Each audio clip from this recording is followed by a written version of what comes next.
नमस्कार आप सभी को। बिहार राज्य के आप सभी छात्रों को आपकी अग्रिम प्रारंभिक परीक्षा के लिए संस्थान की तरफ से मेरी तरफ से ढेर सारी शुभकामनाएं कि आप प्रारंभिक परीक्षा में सफल हों। और आज की जो विशेष कक्षा है साइंस का तो हम अध्ययन कर ही रहे थे, तो आज की जो ये वीडियो है विशेष रूप से करंट अफेयर्स पर एक बार फिर से है।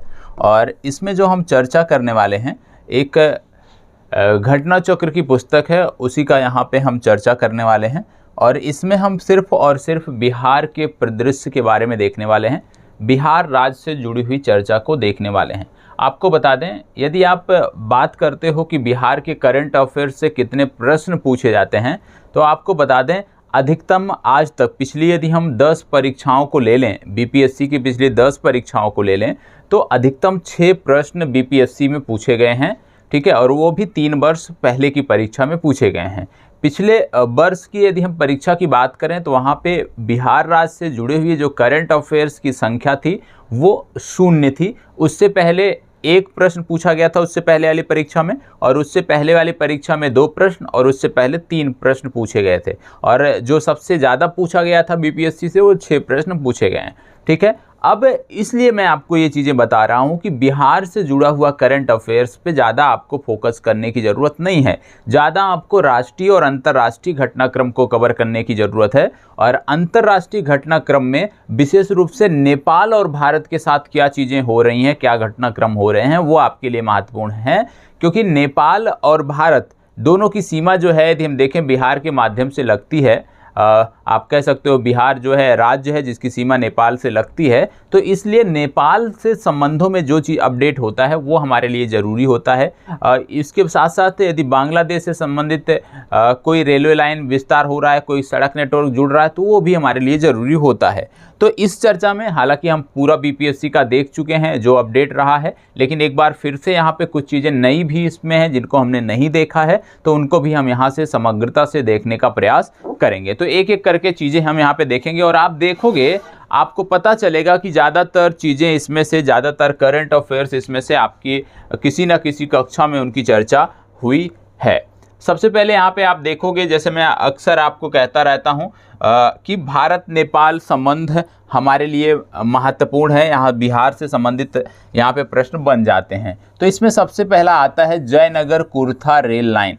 जयनगर कुर्था रेल लाइन को मैंने जब से चर्चा हुई है लगातार मैं बताता रहा हूँ। तो जयनगर कुर्था जो रेल लाइन है ये आपके लिए महत्वपूर्ण है। अब यहाँ पे क्या प्रश्न पूछा जा सकता है? सबसे पहले पूछा जा सकता है कि ये जो जयनगर से कुर्था की रेलवे लाइन है इसमें बिहार के कौन से जिले जोड़े जा रहे हैं? तो यहाँ पे आपको पता होना चाहिए जयनगर जो है ये मधुबनी में पड़ता है, बिहार में पड़ता है, और दूसरा जो कुर्था है ये नेपाल में पड़ता है। तो कहने का मतलब है कि यहाँ पर बिहार के मधुबनी जिले को नेपाल से ट्रेन के माध्यम से, रेलवे नेटवर्क के माध्यम से कनेक्ट किया जा रहा है। और अप्रैल 2022 में यदि हम देखें तो इस सेवा की शुरुआत भी हो चुकी है, और जब शुरुआत हुई थी तो उस दौरान भी मैंने इसकी चर्चा की थी। तो यहाँ पे आपको याद रखना है। यहाँ पे आपको बता दें यह जो रेल खंड है ये अभी जो है, जो अप्रैल में शुरुआत हुई है, इसमें ये 34 किलोमीटर लंबा है। और यह रेल नेटवर्क जो है कुल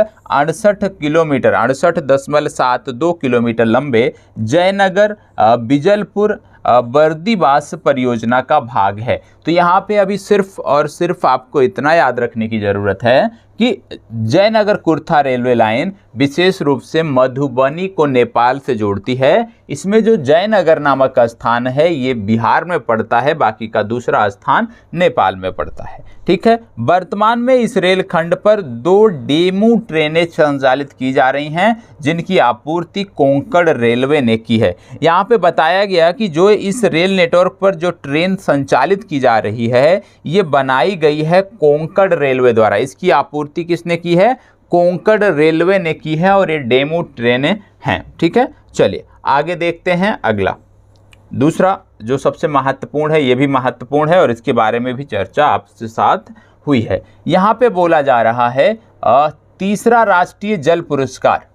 तीसरा राष्ट्रीय जल पुरस्कार आपको बता दें पूर्वी चंपारण जिला जो है को पूर्वी क्षेत्र श्रेणी में श्रेष्ठ जिला के तहत प्रथम पुरस्कार प्राप्त हुआ। याद रखिएगा 29 मार्च 2022 का घटनाक्रम है। पूर्वी चंपारण जिला को पूर्वी क्षेत्र श्रेणी में श्रेष्ठ जिला के तहत प्रथम पुरस्कार प्राप्त हुआ है। पूर्वी क्षेत्र में श्रेष्ठ पंचायत का प्रथम पुरस्कार गया जिले के तेलारी पंचायत को प्राप्त हुआ है। पूर्वी क्षेत्र में श्रेष्ठ पंचायत का पुरस्कार तेलारी पंचायत को प्राप्त हुआ है और यह पंचायत नीमचक बथानी प्रखंड के तहत आती है। यह पंचायत नीमचक बथानी प्रखंड के अंतर्गत आती है। तीसरे राष्ट्रीय जल पुरस्कार के तहत श्रेष्ठ राज्यों की श्रेणी में उत्तर प्रदेश को प्रथम जबकि राजस्थान एवं तमिलनाडु को द्वितीय और तृतीय स्थान प्राप्त हुआ है। तो ये भी आपको याद रखना है कि जो राष्ट्रीय जल पुरस्कार दिया गया है इसमें श्रेष्ठ राज्यों की श्रेणी में उत्तर प्रदेश को प्रथम स्थान पे और राजस्थान दूसरे, तमिलनाडु तीसरे स्थान पे है। लेकिन यहाँ पर बिहार के संदर्भ में जब हम बात करते हैं तो पूर्वी चंपारण जो जिला है बिहार का, इसको पूर्वी क्षेत्र श्रेणी में श्रेष्ठ जिला घोषित किया गया है। और जो यहाँ पे पूर्वी क्षेत्र के अंतर्गत जो एक पंचायत है जिसको बोलते हैं तेलारी पंचायत, इसको श्रेष्ठ पंचायत का पुरस्कार पूर्वी क्षेत्र के अंतर्गत मिला है। और यदि हम बात करें ये पंचायत कहाँ पे आती है तो नीमचक बथानी प्रखंड के अंतर्गत आती है। ठीक है, तो ये आपको पता चल गया तीसरा जल पुरस्कार। अगला है निर्यात तैयारी सूचकांक। निर्यात तैयारी सूचकांक 2021 की बात हो रही है और यहाँ पे आपको बता दें कि इस सूचकांक में बिहार की रैंकिंग 22वीं तथा स्कोर 32.06 है। तो सबसे महत्वपूर्ण यही है कि निर्यात तैयारी सूचकांक में बिहार की रैंकिंग क्या है, 22वीं रैंकिंग है तथा इसका स्कोर 32.06 है। जबकि 2020 में बिहार की रैंकिंग 30वीं थी। याद रखिएगा बिहार की रैंकिंग 30वीं थी, मतलब बिहार ने इसमें संशोधन किया है, बिहार ने इसमें बेहतर काम किया है और आज के समय में इसकी रैंकिंग 22वीं है। इस रैंकिंग में शीर्ष 3 राज्यों में यदि हम बात करें तो गुजरात प्रथम, महाराष्ट्र द्वितीय और कर्नाटक तीसरे स्थान पे है। तो याद रखिएगा निर्यात तैयारी सूचकांक 2021 में गुजरात टॉप पर है, बिहार का स्थान 22वां है। इतना आपको याद रखना है। ठीक है, बाकी चीज़ें उतनी महत्वपूर्ण नहीं है, इतना ज़्यादा गहराई में आपसे नहीं पूछा जाएगा, तो इतना यदि आप याद रखते हैं तो कोई समस्या आपको नहीं होगी। अब बात आती है बिहार स्टार्टअप कॉन्क्लेव की। अब बिहार स्टार्टअप कॉन्क्लेव की जब बात करते हैं 2022 की बात हो रही है, बिहार स्टार्टअप कॉन्क्लेव 2022। यहाँ पे आपको बता दें कि बिहार के उद्योग मंत्री शाहनवाज हुसैन ने पटना में स्टार्टअप कॉन्क्लेव का उद्घाटन किया। तो यदि आपसे प्रश्न बन जाए कि बिहार स्टार्टअप कॉन्क्लेव का उद्घाटन कहाँ किया गया तो आपको बताना है पटना। कब किया गया? 12 मार्च 2022 को। इस कॉन्क्लेव का आयोजन पटना ज्ञान भवन में उद्योग विभाग के सहयोग से बिहार इंडस्ट्रीज एसोसिएशन द्वारा किया गया। आपको बता दें वर्ष 2017 में बिहार स्टार्टअप नीति की घोषणा सबसे प्रथम की गई थी। तो इतनी जानकारी आपको हो गया कि बिहार स्टार्टअप कॉन्क्लेव का आयोजन पटना में किया गया और इसका जो आयोजन था वो ज्ञान भवन पटना में किया गया। अगला एक ऐप आता है, ऐप का नाम है फ्रॉगवॉक ऐप। अब ये फ्रॉगवॉक ऐप क्या है आपको बता दें, मार्च 2022 में ये ऐप लॉन्च किया गया है। इस ऐप का निर्माण खगड़िया भागलपुर के निवासी निर्मल देव ने किया है। किसने किया है? निर्मल देव नामक व्यक्ति ने किया है, जो कि खगड़िया भागलपुर के निवासी हैं। निर्मल देव को राज्य सरकार द्वारा बिहार चेंज मेकर अवार्ड 2022 भी प्रदान किया गया है। तो आपसे यदि पूछ लिया जाए कि बिहार चेंज मेकर अवार्ड 2022 किसे प्रदान किया गया तो आप बताओगे कि निर्मल देव को यह पुरस्कार दिया गया। इस ऐप का उद्देश्य छोटे कामगारों जैसे हलवाई, बढ़ई, नलसाज एवं पेंटर आदि को रोजगार या कार्य ना मिलने की समस्या को दूर करना है। जैसा कि आप जानते होंगे कि एक ऐप है अर्बन क्लैप। अर्बन क्लैप सबको पता होगा।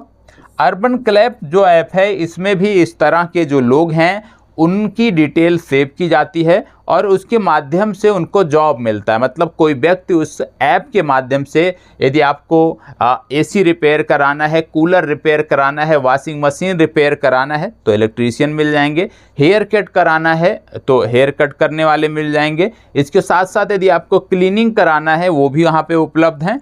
प्लम्बर से लेकर बढ़ई तक सब कुछ आपको मिल जाते हैं। तो कुछ इसी तरह का ऐप बिहार में विकसित किया गया है और इसका नाम है फ्रोगवाक ऐप और इसको विकसित किया है निर्मल देव ने। अगला है बिहार भूमि सुधार।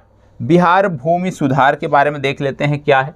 बिहार भारत का पहला राज्य बन गया है जिसने गांवों के लिए गतिशील मानचित्र की अवधारणा पेश की है।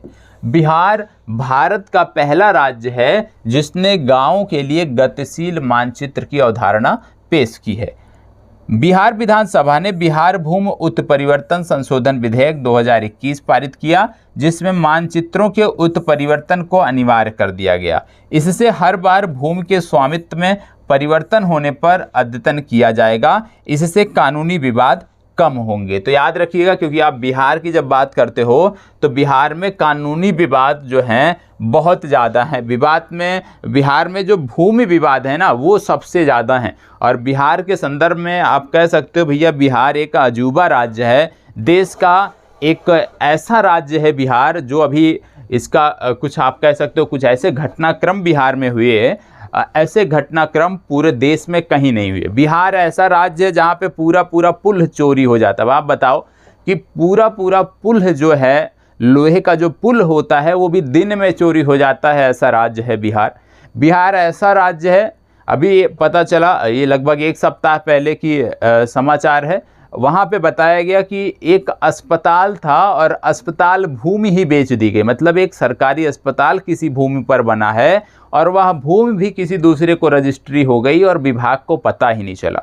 विभाग को पता ही नहीं चला और बाद में जब पता चला तो अब ये बात की जा रही है कि रजिस्ट्रार की भी कोई गलती नहीं है, उसको बचाने का प्रयास किया जा रहा है। जबकि जब किसी भी भूमि को लेकर क्रय विक्रय होता है तो उसकी जांच भी एक बार अवश्य होती है। और बताइए, अस्पताल उस पर निर्मित है, काम भी चल रहा है, वैक्सीनेशन भी उस अस्पताल में हो रहा है और उस अस्पताल की भूमि ही बेच दी जाए। ऐसे ऐसे लोग, शातिर लोग बिहार में पड़े हुए हैं। और बिहार सरकार के जो आप कह सकते हो प्रशासन का जो रवैया है वो भी बताने की उस पर ज़रूरत नहीं है। और पिछले दिनों चर्चा थी कि बिहार में एक रेल इंजन जो थे पड़ा हुआ था उसको भी बेच दिया गया था। तो इस तरह के कृत्य बिहार में हो रहे हैं और सुशासन का दावा करने वाले आदरणीय मुख्यमंत्री जी इस पर मौन है। निश्चित रूप से इस पर कार्रवाई होनी चाहिए कि भाई अस्पताल की भूमि नहीं बेच सकता कोई। और यदि पुल चोरी भी हुआ है तो पुल के बारे में जानकारी होनी चाहिए। कोई दिन में ही लोग ये समझ रहे थे कि शायद उस विभाग के अधिकारी होंगे, इस वजह से दिन में आए हैं और दिन में ही जेसीबी की मदद से सारा का सारा जो मटेरियल था लोहे का वो सारा का सारा गायब हो गया। तो थोड़ा सा इसके बारे में भी आपको जानना चाहिए कि बिहार में प्रशासन व्यवस्था कैसी है, बिहार में पुलिस व्यवस्था कैसी है। ठीक है, अगला है 22 मार्च बिहार स्थापना दिवस। बिहार ने 22 मार्च को अपना 110वां स्थापना दिवस मनाया है। स्थापना दिवस की थीम थी जल जीवन हरियाली। तो याद रखिएगा, बिहार के स्थापना दिवस की थीम थी जल जीवन हरियाली। और आपको बता दें 22 मार्च 1912 को बिहार को बंगाल प्रेसिडेंसी से अलग करके एक नया राज्य बनाया गया था। बिहार दिवस समारोह 2022 का आयोजन गांधी मैदान पटना में हुआ था, जिसकी नोडल एजेंसी शिक्षा विभाग रहा है। ठीक है, अगला है Skoch governance ranking. Skoch governance ranking 2021 Bihar वर्ष 2021 के सूचकांक में 11वें स्थान पर है। जिस स्थान पर वह वर्ष 2020 में था वह था, आप कह सकते हो, मतलब बिहार का जो स्थान है वो सेम रहा है। ठीक है, तो याद रखना है बिहार का 2021 के सूचकांक में जो स्थान है गवर्नेंस में, स्कॉच गवर्नेंस इंडेक्स में, वो 11वां है, ये आपको याद रखना है।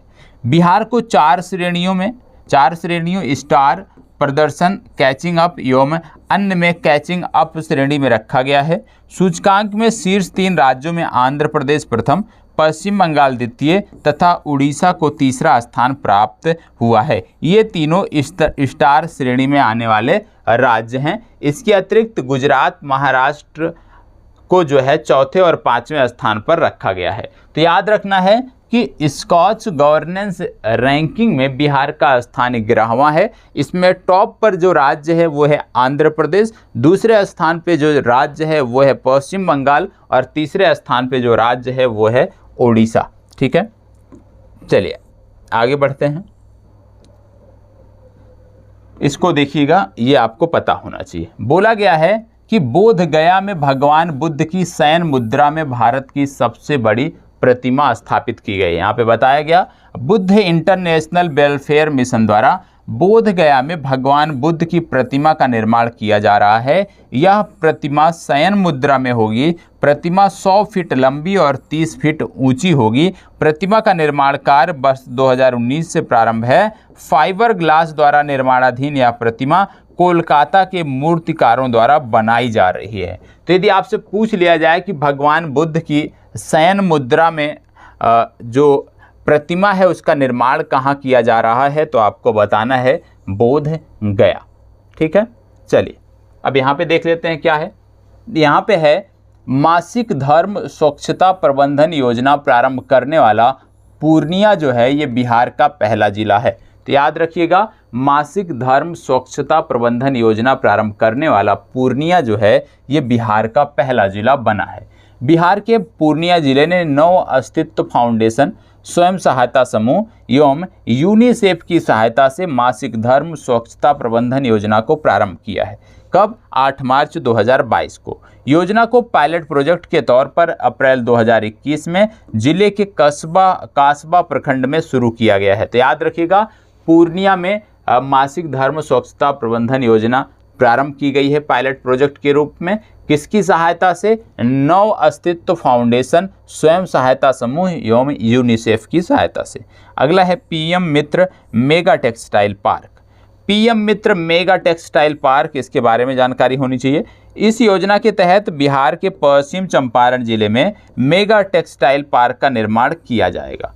इस योजना के तहत बिहार के पश्चिम चंपारण जिले में मेगा टेक्सटाइल पार्क का निर्माण किया जाएगा, ये आपको पता होना चाहिए। अगला है प्रधानमंत्री जन धन खाता खोलने में बिहार दूसरे स्थान पे। याद रखिएगा, प्रधानमंत्री जन धन खाता खोलने पर में जो है बिहार दूसरे स्थान पे है। यदि टॉप पे बोला जाए तो टॉप में उत्तर प्रदेश रहा है, दूसरे स्थान पर बिहार रहा है, यह आपको पता होना चाहिए। ठीक है, इसके बाद बात आती है बिहार के मुख्यमंत्री के प्रमुख सचिव की, प्रधान सचिव की। तो एस सिद्धार्थ हैं, एस सिद्धार्थ मुख्यमंत्री के प्रधान सचिव हैं, इनका नाम आपको याद रखना है। अगला है Rajgir zoo safari. Rajgir zoo safari के बारे में आपको पता होना चाहिए कि क्योंकि ये मुख्यमंत्री का बहुत महत्वपूर्ण प्रोजेक्ट है, महत्वाकांक्षी। राजगीर जू सफारी 16 फरवरी 2022 को बिहार के मुख्यमंत्री नीतीश कुमार ने राजगीर में जू सफारी का लोकार्पण किया। गौरतलब है कि 480 एकड़ में विस्तृत जू सफारी का निर्माण 176 करोड़ रुपए से किया गया, जिसका शिलान्यास वर्ष 2016 में किया गया था। सफारी में व्याख्या केंद्र एवं 180 डिग्री 3D थिएटर का भी निर्माण किया गया है। व्याख्या केंद्र में मानव के विकास क्रम और वन्य जीवों के जीवन चक्र से जुड़ी प्रतिमा भी स्थापित की गई है। तो याद रखना है, बिहार का जो जू सफारी है वो राजगीर में शुरू किया गया है, यह आपको पता होना चाहिए। ठीक है, आगे देख लेते हैं अगला क्या है। वित्तीय साक्षरता कार्यक्रम। तो याद रखिएगा, वित्तीय साक्षरता कार्यक्रम का जो आयोजन है पटना में किया गया था, ये आपको पता होना चाहिए, और इसका विषय था गो डिजिटल गो सिक्योर। अगला देखिए, मुख्यमंत्री ग्रामीण सोलर स्ट्रीट लाइट योजना। मुख्यमंत्री ग्रामीण सोलर स्ट्रीट लाइट योजना क्या है? इसके अंतर्गत 15 अप्रैल 2022 से राज्य के सभी गांवों में सोलर स्ट्रीट लाइट लगाई जाएगी, और यह मुख्यमंत्री के 7 निश्चय 2 के अंतर्गत शुरू किया गया है। तो यह भी आपको पता होना चाहिए। अगला है बिहार शहीद दिवस। ये आपके लिए महत्वपूर्ण है। बिहार शहीद दिवस। बिहार शहीद दिवस में क्या है? बिहार के मुख्यमंत्री नीतीश कुमार ने 15 फरवरी को प्रतिवर्ष शहीद दिवस मनाने की घोषणा की है। याद रखिएगा, 15 फरवरी को प्रतिवर्ष शहीद दिवस मनाने की घोषणा की है। क्यों? इस तिथि को वर्ष 1932 में मुंगेर जिले के तारापुर शहर के थाने पर तिरंगा लहराने के प्रयास में पुलिस की गोली का शिकार होकर 34 स्वतंत्रता सेनानी शहीद हुए थे। तो याद रखना है 15 फरवरी को बिहार शहीद दिवस के रूप में क्यों अब मनाने जा रहा है, क्योंकि इसी दिन वर्ष 1932 में मुंगेर जिले के तारापुर शहर में तिरंगा झंडा फहराने के प्रयास में कुछ स्वतंत्रता सेनानियों की मृत्यु हुई थी, शहीद हुए थे, इसलिए बोला जाता है। यद्यपि गोपाल सिंह नामक स्वतंत्रता सेनानी थाने के भवन पर तिरंगा लहराने में सफल रहे थे। तो यह भी आपको पता होना चाहिए। अगला है प्रथम टेक्सटाइल पार्सल स्पेशल ट्रेन। ये क्या है? प्रथम textile parcel special train Gujarat के सूरत शहर के उद्यना रेलवे स्टेशन से बिहार के पटना शहर के दानापुर रेलवे स्टेशन तक चलाई गई। तो याद रखिएगा, प्रथम टेक्सटाइल पार्सल स्पेशल ट्रेन किन दो स्टेशनों के बीच चलाई गई? तो चलाई गई ये सूरत शहर के उद्यना रेलवे स्टेशन से पटना शहर के दानापुर रेलवे स्टेशन तक चलाई गई। ठीक है। 9 फरवरी 2022 को पश्चिम रेलवे के मुंबई सेंट्रल डिवीजन ने चलथान से सकरैल डिवीजन तक 100वीं टेक्सटाइल ट्रेन के लदान की मंजूरी अर्जित की है। तो यहाँ पे सिर्फ इतना याद रखना है कि प्रथम टेक्सटाइल पार्सल स्पेशल ट्रेन जो चलाई गई वो गुजरात के सूरत शहर से बिहार के पटना के दानापुर तक चलाई गई। ठीक है, इतना आपको याद रखना है। चलिए आगे देख लेते हैं। अगला है आसियाना नगर मंडल में देश का पहला स्मार्ट प्रीपेड मीटर। अब ये क्या है, इसको भी देख लेते हैं। आसियाना नगर मंडल बिहार की राजधानी पटना के आसियाना नगर मंडल को देश के पहले स्मार्ट प्रीपेड मीटर स्थापित करने का गौरव प्राप्त हुआ है। देश के पहले स्मार्ट प्रीपेड मीटर स्थापित करने का गौरव किसको प्राप्त हुआ है? ये हुआ है आसियाना नगर मंडल। कहाँ पे पड़ता है? पटना में पड़ता है। यहाँ पर कुल 38,000 घरों में स्मार्ट प्रीपेड मीटर लगाए गए हैं। पूरे भारत में कुल 5.23 लाख घरों में स्मार्ट प्रीपेड मीटर लगाने का जो बिहार सरकार का प्रयास है वो किया जा रहा है। तो इतना याद रखना है कि बिहार की राजधानी पटना का जो आसियाना नगर है, आसियाना नगर मंडल है, ये देश का पहला स्मार्ट प्रीपेड मीटर स्थापित करने वाला नगर मंडल बन गया है। ठीक है, आगे बढ़ते हैं। मैथिली भाषा के लिए साहित्य अकादमी पुरस्कार, ये भी महत्वपूर्ण है क्योंकि साहित्य अकादमी पुरस्कार ऐसे भी महत्वपूर्ण होता है, लेकिन बिहार के संदर्भ में जब मैथिली भाषा में है तो वो और भी महत्वपूर्ण हो जाता है। तो मैथिली भाषा के लिए साहित्य अकादमी पुरस्कार 2021 यहाँ पे बता दें, जगदीश प्रसाद मंडल, ये नाम याद रखिएगा, जगदीश प्रसाद मंडल को यह पुरस्कार प्राप्त हुआ है। यह पुरस्कार उन्हें पंगु नामक उपन्यास के लिए हुआ है। तो आपसे ऐसे भी पूछा जा सकता है कि पंगु नामक उपन्यास के लेखक कौन हैं? तो पंगु नामक उपन्यास के लेखक हैं जगदीश प्रसाद मंडल, और जगदीश प्रसाद मंडल को मैथिली भाषा के लिए साहित्य अकादमी पुरस्कार दिया गया है। अगला है अमित मिश्र द्वारा लिखित अंशु बनी पसरी जाइब बाल कविता को मैथिली भाषा हेतु युवा साहित्य अकादमी पुरस्कार प्रदान किया गया है।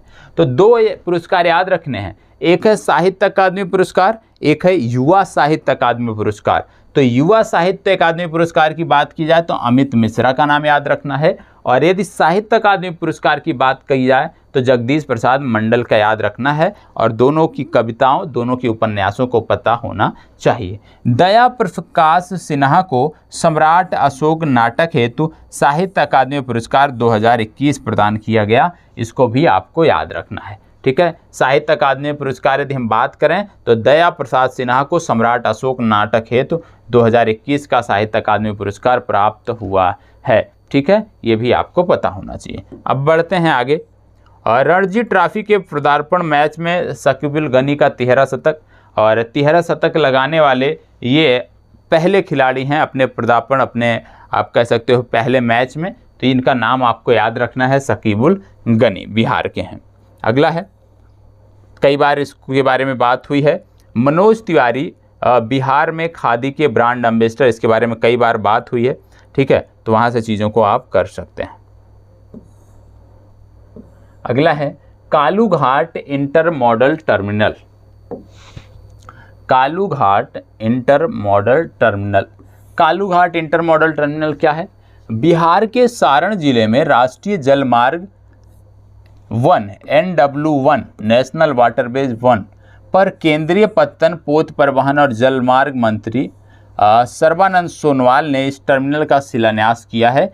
इस एक बर्थ वाले टर्मिनल की क्षमता 77,000 TEU प्रति वर्ष होगी। साथ ही यह पटना गया घाट से पांडु गुवाहाटी के लिए जलमार्ग से पोत MB लाल बहादुर शास्त्री द्वारा 200 मीट्रिक टन खाद्यान्न भेजा गया। तो यहाँ पे इतना आपको याद रखना है कि कालू घाट इंटर मॉडल टर्मिनल कहाँ है, तो ये सारण जिले में है, आपको पता होना चाहिए। कहाँ पे है? सारण जिले में पड़ता है, ये जानकारी आपको होनी चाहिए। ठीक है, चलिए आगे देख लेते हैं। अगला है बार काउंसिल ऑफ इंडिया, उतना महत्वपूर्ण है नहीं, ठीक है, तो इसको छोड़िए।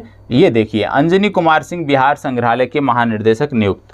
याद रखिएगा, अंजनी कुमार सिंह को बिहार संग्रहालय का महानिर्देशक नियुक्त किया गया है। इसके बाद आता है मैथिली साहित्यकार लिली रे का निधन। इनके बारे में मैंने आपको बताया कि एक मैथिली साहित्यकार थी लिली रे, जिनका निधन हो गया है, और इनकी प्रमुख जो उपन्यास था वो था मारीचिका, ये भी आपको पता होना चाहिए। अगला है बिहार का पुनैरा धाम स्वदेश दर्शन योजना के अंतर्गत शामिल।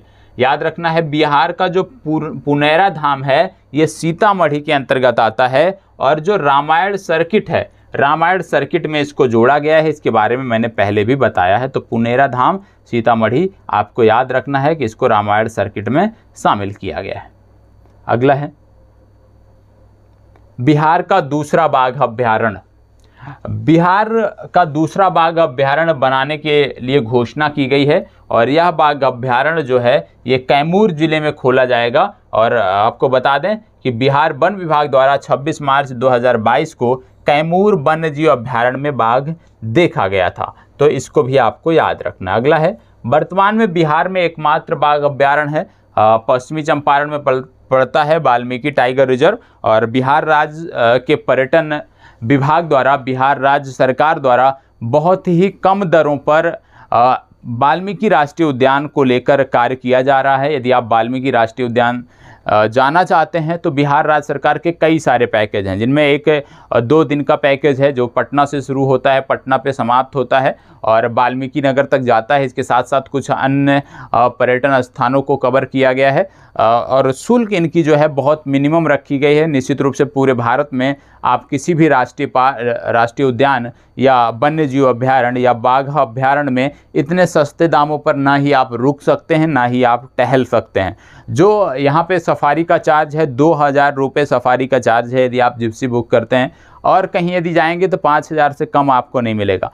बिहार जो यहाँ पे कॉटेज हैं जिनको आप बोलते हो, रहने का जो स्थान है वाल्मीकि नगर में टाइगर रिजर्व में जो स्थान है इनका, उसमें यदि आप देखोगे तो 1,000 रुपये में अच्छे कमरे आपको विद एयर कंडीशनर आपको मिल जा रहे हैं। ठीक है, बहुत अच्छे अच्छे हैं। मैं जा रहा हूँ, मैं आपको विजुअल भी दिखाऊंगा, और लगभग 9, 10, 11 3 दिन मुझे वहाँ रहना है वाल्मीकि टाइगर रिजर्व में, तो निश्चित रूप से मैं विजुअल दिखाऊंगा। बहुत ही अच्छा है। निश्चित रूप से बिहार का यदि हम बात करें तो बिहार का स्वर्ग कहा जा सकता है। आप जो चीज़ें यहाँ पे जाके देखेंगे ना, वो निश्चित रूप से उसको देखने के लिए या तो आपको पर्वतीय राज्यों का दौरा करना पड़ेगा, लेकिन यहाँ से बहुत अच्छा व्यू हर चीज़ का आपको मिल जाएगा। तो यदि आप बिहार के रहने वाले हैं तो निश्चित रूप से आपको वाल्मीकि टाइगर रिजर्व अवश्य एक बार जाना चाहिए। चलिए पद्म पुरस्कार 2022 की बात कर लेते हैं। पद्म पुरस्कार 2022 में देखें, 25 जनवरी 2022 को 73वें गणतंत्र दिवस के अवसर पर राष्ट्रपति ने 128 पद्म पुरस्कारों की घोषणा की। तो ये संख्या याद रखना है, कुल 128 लोगों को दिया गया। बिहार की 2 हस्तियों को 2022 के लिए चुना गया। इनमें एक का नाम है सैबल गुप्ता, जो कि पद्मश्री इनको मिला है, मरणोपरांत मिला है, शिक्षा के क्षेत्र में इनको मिला है।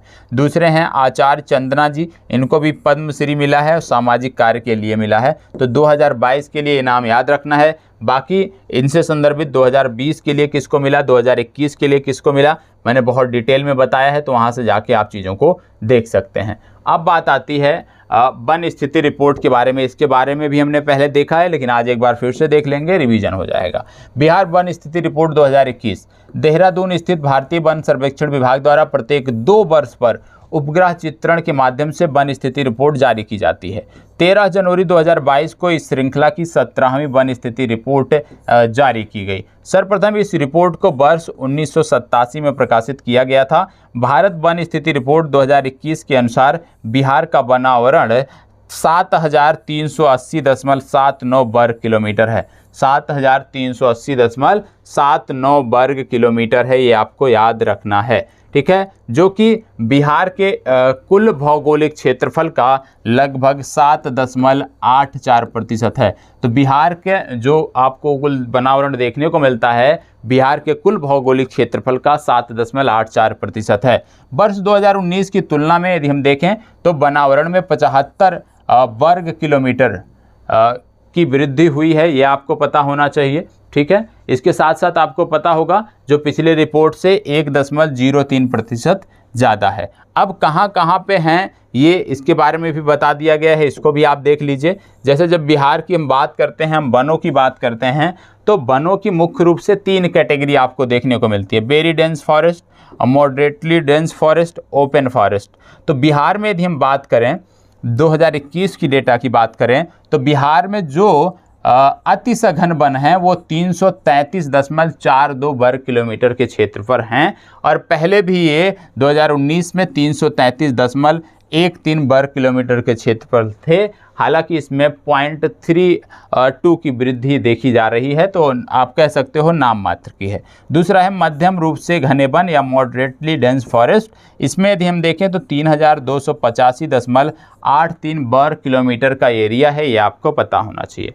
अगला है ओपन फॉरेस्ट, खुला वन। यहाँ पे यदि हम देखें तो 3761.54 वर्ग किलोमीटर का एरिया है, और कुल यदि हम देख लेते हैं तो 7380.79 वर्ग किलोमीटर का एरिया है। तो सबसे कम यदि हम बात करें बिहार में जो वन क्षेत्र है, सबसे ज़्यादा खुला वन है और सबसे कम अति सघन वन है, ये आपको पता होना चाहिए। अब वनावरण में शीर्ष जिले कौन से हैं, इसकी भी बात यहाँ पे कर लेते हैं। वनावरण में यदि हम बात करें बहुत घने वन कहाँ पे हैं सबसे ज़्यादा, तो पश्चिमी चंपारण में है सबसे ज़्यादा। मध्यम घने वन कहाँ पे हैं सबसे ज़्यादा, ये भी पश्चिमी चंपारण में है सबसे ज़्यादा। खुला वन सबसे ज़्यादा कहाँ पे है, तो कैमूर में है। और ये जो यहाँ पे कैटेगरी बनाई गई है, ये क्षेत्रफल के आधार पे बनाई गई है। अगला है क्षेत्रफल के अनुसार वनावरण वाले जिले सर्वाधिक। इसमें यदि आप देखोगे तो कैमूर में सबसे ज़्यादा यदि हम देखें 31.56% पर आपको वन देखने को मिलेगा, वनावरण देखने को मिलेगा। पश्चिमी चंपारण में देखोगे तो पश्चिमी चंपारण के कुल एरिया का 17.28% भाग पर आपको वन देखने को मिलेंगे। और रोहतास में यदि देखोगे तो 17.26 वर्ग किलोमीटर की एरिया पे देखने को मिलेंगे, लेकिन ये जिले के कुल क्षेत्रफल के आधार पे हैं। ठीक है, चलिए आगे बढ़ते हैं। यहाँ पे है सबसे कम वन कहाँ पे हैं, तो आपको याद रखना है बिहार में सबसे कम वन यदि हम बात करें क्षेत्रफल, तो सबसे कम वन है शेखपुरा में, उसके बाद अरवल, उसके बाद जहानाबाद। इतना आपको याद रखना है। ठीक है, इसके बाद प्रतिशत के अनुसार वनावरण वाले ज़िले सबसे ज़्यादा कौन से हैं, तो प्रतिशत के अनुसार यदि हम देखें तो कैमूर, जमुई और नेवादा ये सबसे ज़्यादा हैं। सबसे कम में शेखपुरा हमेशा है, ये आपको याद रखना है। ठीक है, चाहे आप प्रतिशत की बात करते हैं, चाहे आप टोटल क्षेत्रफल के आधार पे बात करते हैं। इसके बाद बात आती है कि 2019 की तुलना में वनावरण में वृद्धि एवं कमी दर्शाने वाले ज़िले कौन से हैं। तो सबसे ज़्यादा जो वृद्धि दर्शाई गई है पिछले रिपोर्ट और इस रिपोर्ट के आधार पे यदि हम देखें, तुलनात्मक अध्ययन करें, तो सबसे ज़्यादा जो वृद्धि दिखाई दी है वो बांका में दिखाई दी है। तो सिर्फ बांका आपको याद रखना है कि पिछले रिपोर्ट में और इस बार की रिपोर्ट में सबसे ज़्यादा वृद्धि यदि कहीं पे दिखाई दी है वनावरण में, तो वो बांका में दिखाई दी है। सबसे ज़्यादा कमी कहाँ दिखाई दी है, तो सबसे ज़्यादा कमी कैमूर में दिखाई दी है, ये आपको याद रखना है। पिछले 2 वर्षों में वनों का सबसे ज़्यादा क्षेत्रफल जो बढ़ा है वो बांका में बढ़ा है, सबसे ज़्यादा क्षेत्रफल जो कम हुआ है वो कैमूर में हुआ है, ये आपको पता होना चाहिए। ठीक है, चलिए आगे देख लेते हैं। अगला कह रहा है रिपोर्ट के अनुसार राज्य के 2341 वर्ग किलोमीटर क्षेत्रफल पर वृक्षावरण है, जो राज्य के कुल भौगोलिक क्षेत्रफल का 2.49% है। ये भी आपको याद रखना है। इसमें आगे बताया गया कि वर्ष 2000 2019 की रिपोर्ट की तुलना में 2003 वर्ग किलोमीटर वृक्षावरण में 333 वर्ग किलोमीटर की वृद्धि दर्ज हुई है, ये भी आपको पता होना चाहिए। अब बात आती है वृक्ष एवं वृक्षावरण की, ये उतना महत्वपूर्ण आपके लिए नहीं है। अब यहाँ पे जो कुछ अन्य बिंदु हैं ये आपके लिए महत्वपूर्ण है, इसको आपको देखना है। यहाँ पे वाल्मीकि नगर टाइगर रिजर्व के 796.12 वर्ग किलोमीटर में वन हैं, जो कुल टाइगर रिजर्व क्षेत्रफल का 85.71% है। यह भी आपको याद रखना है कि वाल्मीकि नगर टाइगर रिजर्व के 796.12 वर्ग किलोमीटर में वन हैं, जो कुल टाइगर रिजर्व क्षेत्रफल का जो क्षेत्रफल यहाँ पे है 928.80 वर्ग किलोमीटर, उसका 85.71% है। ये भी आपको पता होना चाहिए। मतलब जो वाल्मीकि नगर टाइगर रिजर्व है उसके 85.71% भाग पर आपको जो है वो वन देखने को मिलेंगे। अगला है अमीर सुभानी बिहार के नए मुख्य सचिव, तो इनका भी नाम आपको याद रखना है। बिहार के नए सचिव कौन बने हैं? अमीर सुभानी। अगला आता है सुशासन सूचकांक, ठीक है, सुशासन सूचकांक 2021। सुशासन सूचकांक 2021 में क्या है आइए देख लेते हैं। यहाँ पे बताया गया है कि 25 दिसंबर 2021 को सुशासन दिवस के अवसर पर केंद्रीय कार्मिक लोक सेवा और पेंशन मंत्रालय द्वारा सुशासन सूचकांक 2020-21 जारी किया गया। यह सूचकांक का द्वितीय संस्करण है। सुशासन सूचकांक 2020-21 में बिहार की स्थिति क्या है? बिहार की जो स्थिति है यदि हम देखें, ग्रुप बी में पहली बात बिहार है और ग्रुप बी में बिहार का जो स्थान है वो 6वां है, जबकि इसमें इस सूची में मध्य प्रदेश टॉप स्थान पर है, ये आपको पता होना चाहिए। और पिछली बार की तुलना में 5% की वृद्धि हुई है, ये भी जानकारी होनी चाहिए। तो कुल मिला के सुशासन सूचकांक में बिहार का जो स्थान है वो 6वां है, इतनी जानकारी आपको याद रखनी है, ठीक है। अब बात आती है सुशासन सूचकांक कैसे जारी किया जाता है। ये 10 क्षेत्र हैं, इन 10 क्षेत्रों के आधार पर सुशासन सूचकांक जारी किया जाता है, ये आपको पता होना चाहिए। और इसमें ओवरऑल कैटेगरी जब निकाली जाती है तो बिहार का स्थान है 6वां, लेकिन इसमें एक चीज़ और याद रखना है कि सार्वजनिक अवसंरचना और उपयोगिता क्षेत्र में यदि हम देखें तो बिहार की जो रैंकिंग है वो पहली है। मतलब बिहार ने सार्वजनिक अवसंरचना और उपयोगिता के क्षेत्र में बेहतर काम किया है, इसमें बिहार की रैंकिंग प्रथम है, यह भी आपको याद रखने की जरूरत है। बाकी अन्य क्षेत्रों को याद नहीं रखना है, ठीक है। अगला है राष्ट्रीय बहुआयामी गरीबी सूचकांक में बिहार की स्थिति। राष्ट्रीय बहुआयामी गरीबी सूचकांक महत्वपूर्ण सूचकांक होता है। इस सूचकांक के अनुसार बिहार भारत का सर्वाधिक गरीब राज्य है। बिहार भारत का सर्वाधिक गरीब राज्य है। बिहार की 51.91% जनसंख्या बहुआयामी गरीबी के दायरे में है।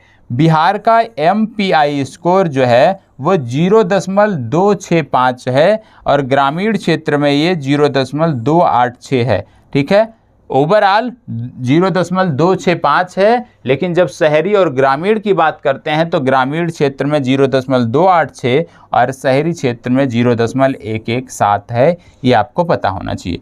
राज्य की 51.88% जनसंख्या कुपोषण की शिकार है और यहाँ पे याद रखना है कि देश में सबसे ज़्यादा कुपोषण के शिकार जो जनसंख्या है वो बिहार में है, ठीक है। राष्ट्रीय परिवार स्वास्थ्य सर्वेक्षण 2015-16 के आंकड़ों के अनुसार राज्य की 39.86% जनसंख्या बिजली की पहुंच से दूर थी। कब? 2015-16 में यहाँ की 39% जनसंख्या बिजली से दूर थी, लेकिन आज के समय में ऐसा नहीं है, ठीक है। राज्य की आज के समय में यदि हम बात करें तो 2019 और 20 का जो आंकड़ा है उसके आधार पर बताया गया है कि अभी भी राज्य की 3.7% जनसंख्या ऐसी है जो बिजली की पहुंच से दूर है। तो निश्चित रूप से पिछले 4 से 5 सालों में लगातार जो केंद्र सरकार का प्रयास रहा है प्रत्येक घर को बिजली से जोड़ना, उसमें प्रगति देखने को मिली है और उसके आधार पे बिहार की जो रैंकिंग है इस क्षेत्र में वो सुधरी भी है, ठीक है। चलिए, तो ओवरऑल आपको बिहार के संदर्भ में याद रखना है। अब एक चार्ट है जो सर्वाधिक और न्यूनतम गरीबी दर्शाने वाले जो स्थान हैं उनके बारे में बताता है। जैसे सर्वाधिक बहुआयामी गरीबी वाले ज़िले में यदि हम टॉप पे बात करें तो किशनगंज आता है।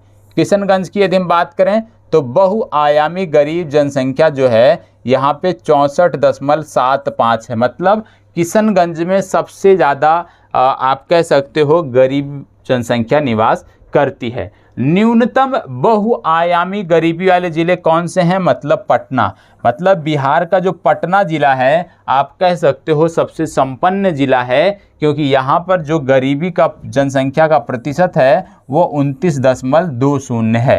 तो यहाँ पे आपको सिर्फ एक चीज़ याद रखना है कि जो किशनगंज है, किशनगंज बहुआयामी गरीबी वाले ज़िलों में टॉप पर है। और जब हम बात करते हैं पटना की, तो न्यूनतम बहुआयामी गरीबी सूचकांक में पटना टॉप पर है। पटना में सबसे कम गरीब जनसंख्या रहती है। ठीक है, अब इसके संकेतक कौन से होते हैं?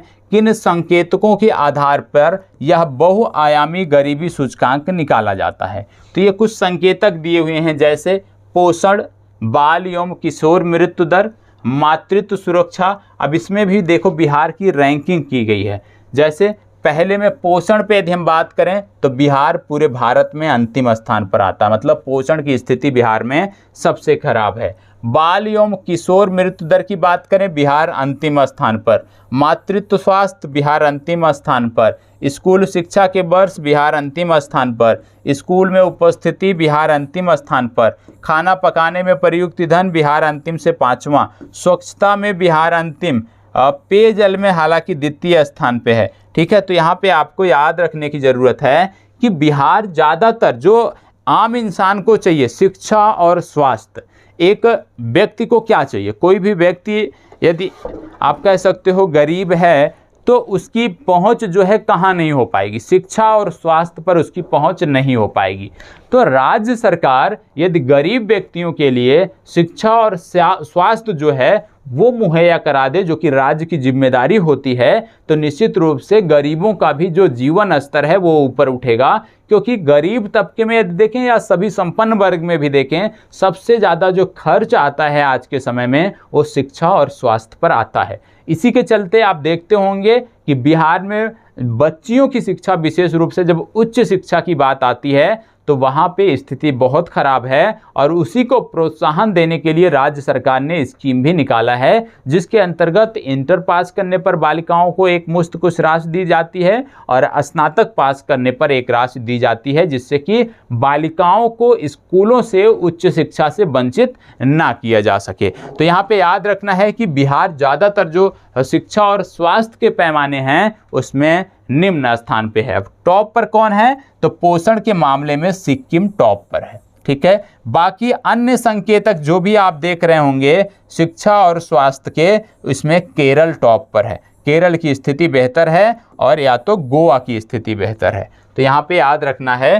कि दक्षिण भारत के जो हमारे राज्य हैं वो शिक्षा और स्वास्थ्य के स्तर पे यदि हम देखें तो बहुत ही बेहतर कर रहे हैं।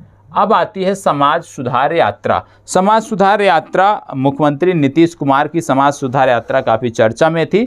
और समाज सुधार यात्रा में क्या था कि समाज सुधार यात्रा जो थी ये मोतिहारी से प्रारंभ हुई थी और पटना में आकर ख़त्म हुई थी। इसमें 12 जिले शामिल थे। तो सिर्फ इसमें याद रखना है कि मोतिहारी से पटना तक थी और इसमें 12 जिले शामिल थे, ये आपको पता होना चाहिए। और इसमें विशेष रूप से मुख्यमंत्री जगह जगह जाकर जन कल्याणकारी जो योजनाएं होती थी राज्य सरकार की उसका बताते थे। अगला है राष्ट्रीय औषधि शिक्षा और अनुसंधान संशोधन अधिनियम 2021। इसको राष्ट्रपति की स्वीकृति मिल गई है, इसमें उतना महत्वपूर्ण नहीं है, रहने दीजिए इसको। ये है मधुबनी साहित्य महोत्सव। मधुबनी साहित्य महोत्सव 2021 महत्वपूर्ण है। 12 से 15 दिसंबर 2021 को कामेश्वर सिंह दरभंगा संस्कृत विश्वविद्यालय के प्रांगण में इसको आयोजन किया गया था। यह महोत्सव centre for studies of tradition and system द्वारा आयोजित किया जाता है। इसका आयोजन वर्ष 2018 से किया जा रहा है। अगला है बिहार औद्योगिक क्षेत्र विकास प्राथमिक क्षेत्र विकास प्राधिकरण निजी भूमि खरीद नीति 2021। दिसंबर 2021 में बिहार सरकार द्वारा यह नीति लागू की गई। इस नीति के तहत बिहार औद्योगिक क्षेत्र विकास प्राधिकरण निजी क्षेत्र से कम 90 वर्ष के लिए भूमि पट्टे पर लेगा।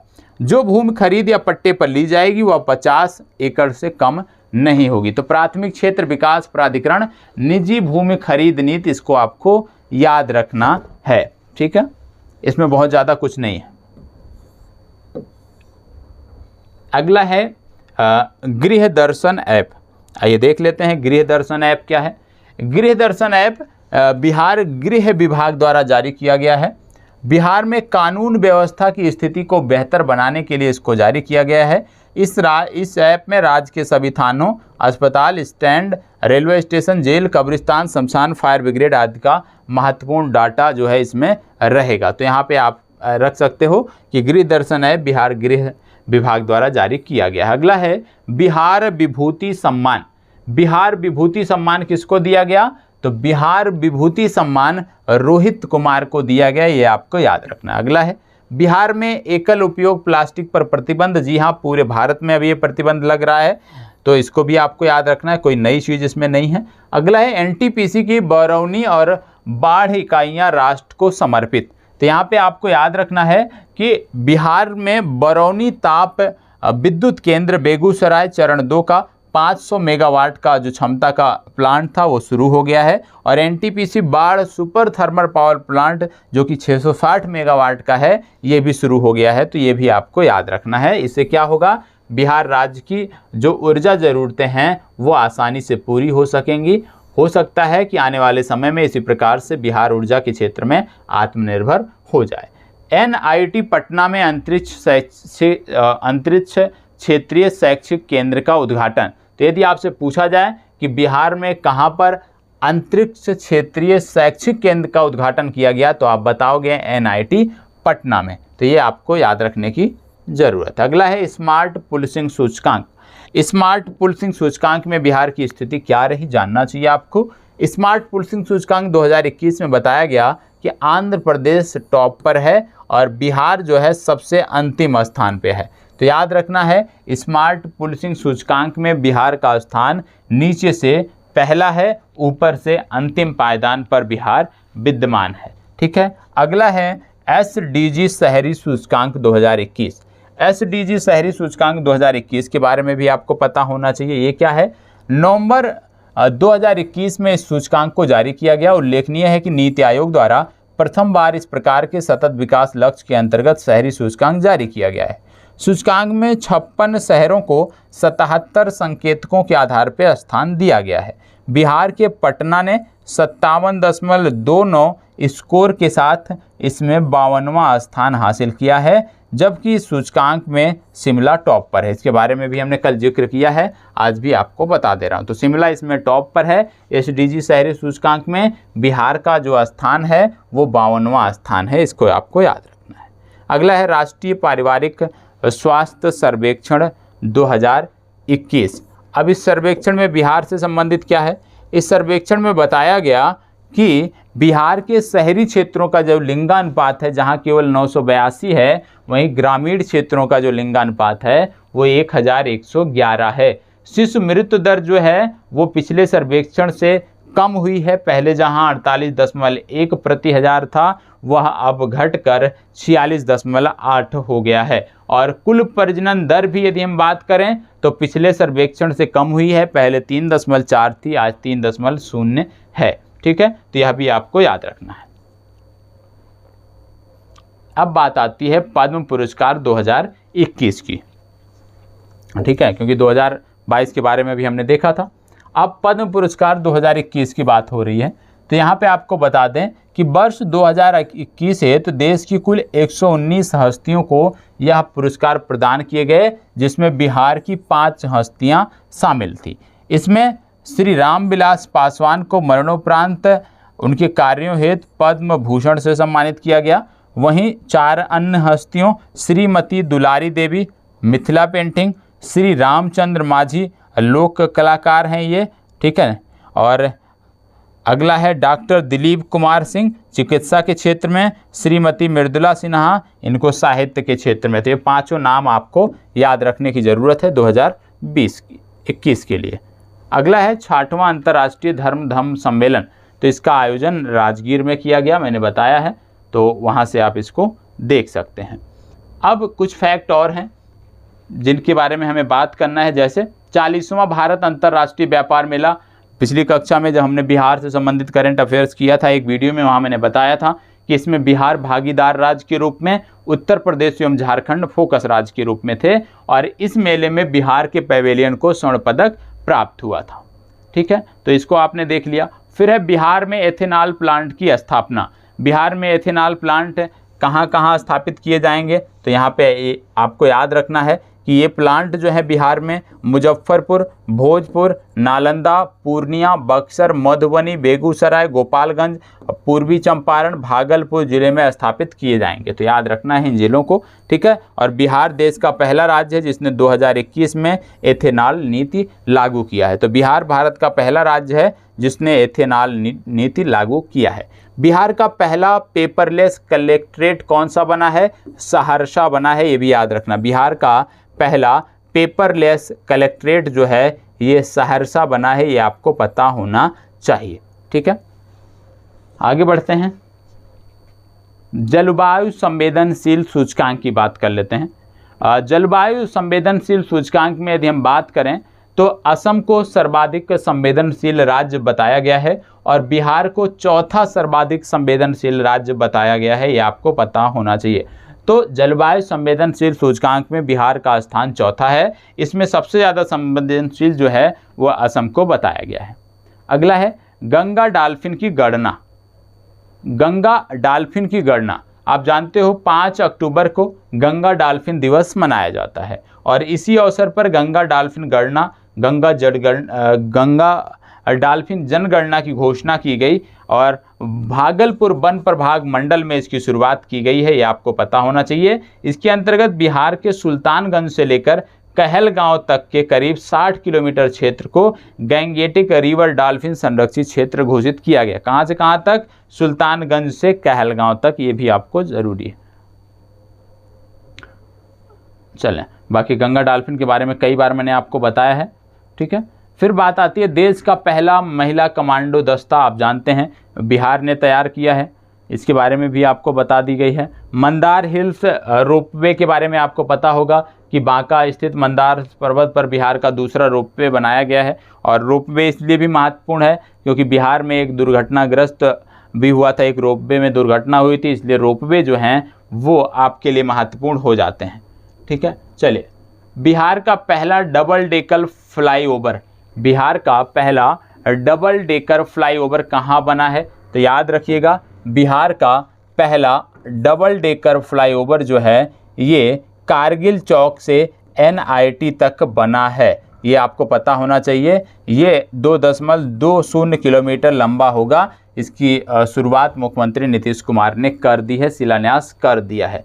तो याद रखिएगा, डबल डेकर फ्लाईओवर जो है इसकी कुल लंबाई होगी 2.20 किलोमीटर और ये NIT से ये बनेगा और कारगिल चौक तक। ठीक है, इस पे कुल 422 करोड़ रुपए की लागत आएगी। 3 वर्ष में इसके निर्माण पूरे होने की संभावना है। अगला है बिहार का पहला फ्लोटिंग सोलर पावर प्लांट। तो बिहार का पहला फ्लोटिंग सोलर पावर प्लांट जो है ये दरभंगा में स्थापित किया जा रहा है, ये आपको पता होना चाहिए। ठीक है, तो सिर्फ स्थान आपको याद रखना है, ज़्यादा दिमाग लगाने की इसमें ज़रूरत नहीं है। अब बुजुर्गों के लिए जीवन गुणवत्ता सूचकांक जारी किया गया है और इस सूचकांक में बिहार जो है तीसरे स्थान पे रहा है।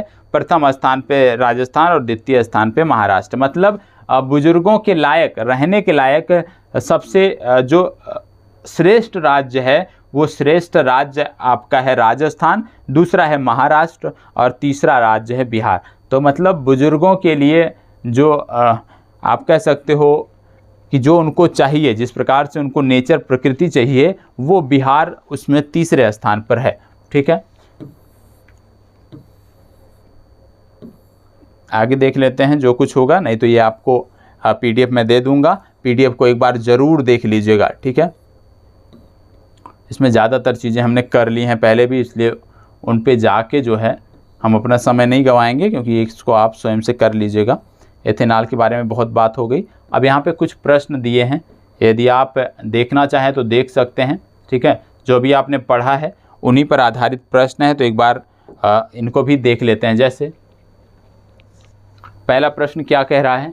बोला जा रहा है 15 अप्रैल 2022 को बिहार के मुख्यमंत्री नीतीश कुमार ने कहां पर पूर्वी भारत के लिए सबसे बड़े पेप्सी प्लांट का उद्घाटन किया। तो पूर्वी भारत के लिए सबसे बड़े पेप्सी प्लांट का जो उद्घाटन है वो बरौनी में किया गया, बेगूसराय में। अगला है, हाल ही में दुर्गावती बांध को इको टूरिज्म स्थल के रूप में विकसित किया जाएगा या बिहार के किस जिले में है। तो जो दुर्गावती बांध है जिसको इको टूरिज्म स्थल के रूप में विकसित किया जाएगा, ये कैमूर में पड़ता है। अगला है, दुर्गावती बांध किस नदी पर स्थित है। तो कर्मनाशा की सहायक नदी दुर्गावती पर स्थित है, याद रखना है। तो दुर्गावती बांध कैमूर में किस नदी पर, दुर्गावती नदी पर स्थित है, और दुर्गावती नदी जो है ये कर्मनाशा की सहायक नदी है। अगला है, 2 नवंबर 2021 को बिहार के स्वास्थ्य मंत्रालय द्वारा कोविड-19 टीकाकरण को बढ़ावा देने के उद्देश्य से किस व्हाट्सएप चैट बोट का शुभारंभ किया गया। याद रखिएगा, वैक्सीन मित्र की यहाँ पे बात हो रही है। अगला है, नवंबर 2021 में बिहार के किस जिले को स्वच्छ सर्वेक्षण 2021 में राज्य स्तर पर सबसे स्वच्छ घोषित किया गया। ये आपका गया है, ये भी आपको पता होना चाहिए। राष्ट्रीय स्तर पर इसकी रैंकिंग 289वीं है।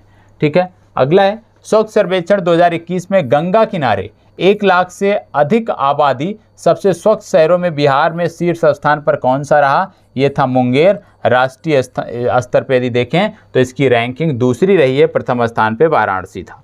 ठीक है। अगला है, स्वच्छ सर्वेक्षण 2021 में गंगा किनारे 1 लाख से कम सबसे स्वच्छ शहरों की श्रेणी में बिहार में कौन सा जो शहर है वो टॉप पर रहा। तो सोनपुर, याद रखना है। तो 1 लाख से अधिक आबादी वाले गंगा शहर में मुंगेर दूसरे स्थान पे, 1 लाख से कम गंगा किनारे स्थित शहरों में सोनपुर पहले जो है वो पहले स्थान पर बिहार में है और राष्ट्रीय स्तर पर चौथी रैंकिंग है।